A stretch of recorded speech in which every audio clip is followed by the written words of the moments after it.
Hello বন্ধুরা, তো চলে আসলাম আবারও সেই কালকে যে জঙ্গলে এসেছিলাম সেই জঙ্গলে। আবার দেখো চারিদিকে খালি জঙ্গল, মাঝখান থেকে রাস্তা উঠে গেছে। তো এই যে সেই জঙ্গল, এই জঙ্গলে বাঘ আছে, উপরে উপরে যেতে দিচ্ছে না, শুধু গাড়ি ছাড়া যা যেতে দিচ্ছে না। হেঁটে হেঁটে তো যাওয়াই যাবে না, কখন কোথা থেকে বাঘ চলে আসে। আমরা দুজন এসেছিলাম, আবার রিটার্ন চলে যাচ্ছি।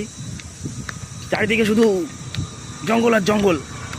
তা জঙ্গলে এসে মানে জঙ্গলে এমন মানে এত বড় কোনো জঙ্গলে কোনোদিন আসেনি। তা জঙ্গলে এক ধরনের পোকা ডাকছে ঝি ঝি করে। প্রথম জঙ্গলের জিনিসটা পেলাম এখানে এসে।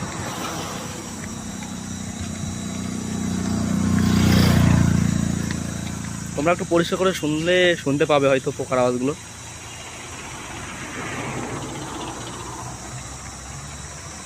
তো চলে যাচ্ছি বাড়ি বাঘের ভয়তে।